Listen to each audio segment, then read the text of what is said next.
और मैं तो देख रहा हूं, शायद पीछे लोग देख भी नहीं पाते होंगे।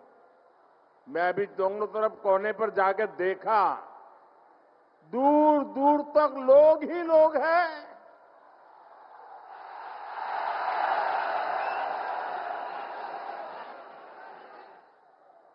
ये उत्साह, ये जोश पश्चिम बंगाल की नई कहानी बता रहा है।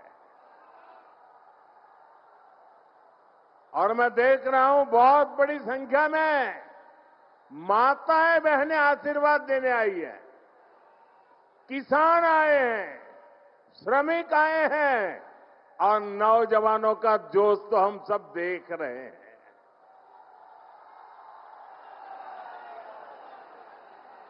सभी एक ही भाव से, एक ही आस लेकर के आए हैं कि हमें असली परिवर्तन चाहिए। हर कोई 15 वर्ष के महाजंगल राज को बदलना चाहता है। और अभी तो बीजेपी एनडीए ने बिहार में जंगल राज को एक बार फिर से रोका है। अब पश्चिम बंगाल भी टीएमसी के महाजंगल राज को विदा करने के लिए तैयार है।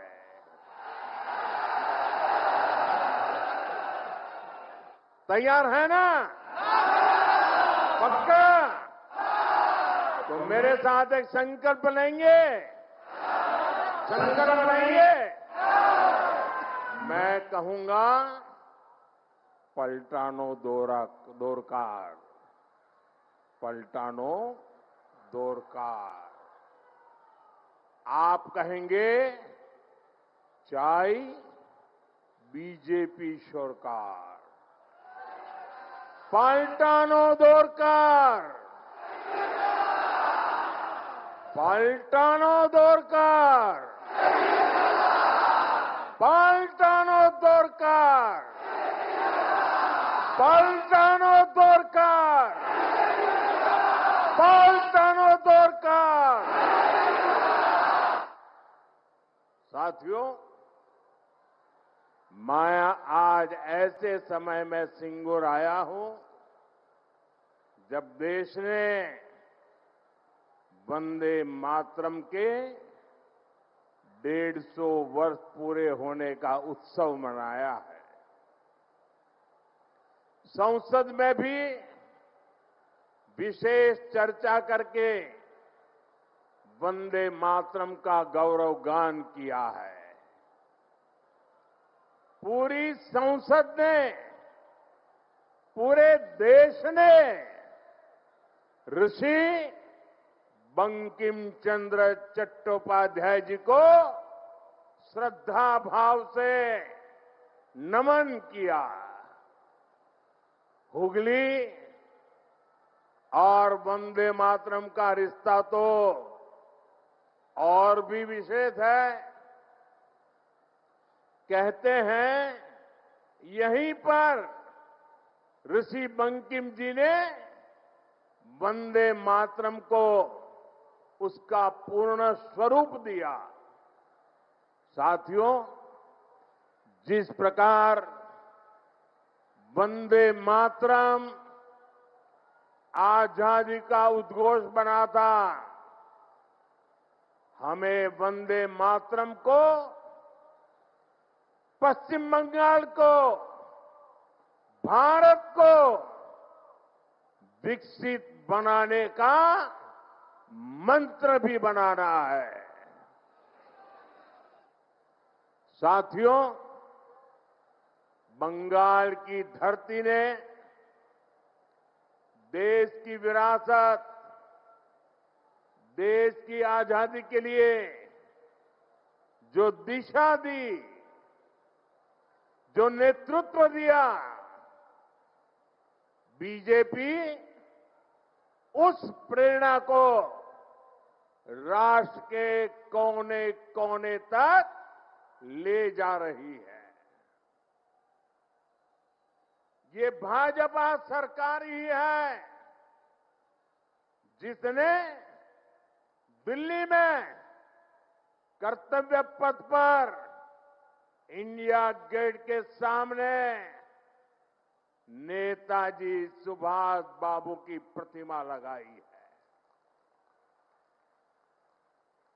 पहली बार लाल किले से आजाद हिंद फौज के योगदान को नमन किया गया। अंडमान निकोबार में नेताजी के नाम पर द्वीप का नाम रखा गया। इतना ही नहीं, पहले जो 26 जनवरी के कार्यक्रम थे ना, वो 24-25 तारीख से शुरू होते थे और 30 तारीख को पूरे होते थे। हमने ये कार्यक्रम बदल दिया।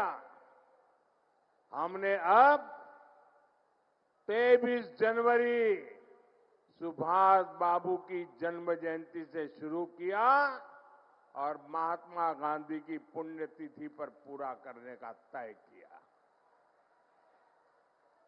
साथियों, बांग्ला भाषा और साहित्य बहुत ही समृद्ध है, लेकिन बांग्ला भाषा को क्लासिकल लैंग्वेज का दर्जा भी तब मिला जब आपने मुझे आशीर्वाद दिया, बीजेपी की दिल्ली में सरकार बनाई। इससे बांग्ला भाषा में रिसर्च को बल मिलेगा। साथियों, बीजेपी के सरकार के प्रयासों से ही दुर्गा पूजा को यूनेस्को ने कल्चरल हेरिटेज का दर्जा दिया है। ये टीएमसी वाले दिल्ली में सोनिया जी की सरकार में भागीदार थे, क्या तब ये सब काम नहीं करा सकते थे क्या? क्यों नहीं किए? ये मोदी है जिसको बंगाल के लिए इतना प्यार है, समर्पण है, तब होता है। हमारी सरकार के प्रयासों से ही गुरुदेव रविन्द्रनाथ टैगोर के शांति निकेतन को विश्व धरोहर का दर्जा मिला है। ईश्वर चंद्र विद्यासागर, राजा राम मोहन राय और स्वामी विवेकानंद, इन महापुरुषों की जन्म जयंतियों से जुड़े अहम पड़ावों को नेशनल लेवल पर मनाने का सौभाग्य भी हमारी सरकार को ही मिला है।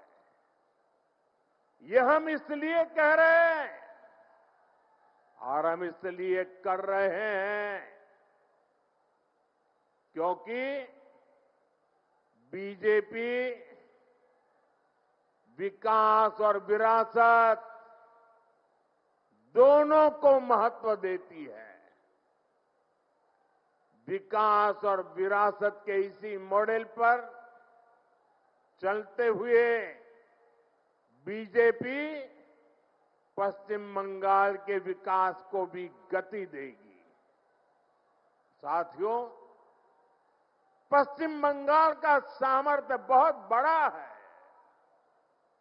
यहां बड़ी बड़ी नदियां हैं, बहुत बड़ी कोस्टलाइन है, यहां उपजाऊ जमीन है। पश्चिम बंगाल के हर जिले में कुछ न कुछ खास है और यहां के लोग तो बुद्धि, प्रतिभा, सामर्थ्य, समर्पण अद्भुत है। भाजपा हर जिले की इस ताकत को और ज्यादा बढ़ाएगी और जब हर जिले के हिसाब से योजनाएं बनेगी तो इसका सबसे ज्यादा लाभ उन जिलों में रहने वालों के लोगों को होगा। जैसे यहां की धनिया खाली साड़ी है, यहां का जूट है, हैंडलूम से जुड़े अन्य प्रोडक्ट है। पीढ़ियों से लोग इस काम से जुड़े हैं। BJP one district one product scheme के तहत हर जिले के ऐसे प्रोडक्ट को प्रोत्साहन देगी। भाजपा सरकार बनाते ही प्लास्टिक को लेकर ठोस नीति बनाएगी और जूट की पैकेजिंग को और बढ़ावा देगी। इससे यहां के जूट उद्योग को और बल मिलेगा। साथियों, हुगली में बहुत बड़ी मात्रा में आलू और प्याज की खेती होती है। अन्य सब्जियां भी उगाई जाती है। दुनिया में फ्रेश सब्जियों की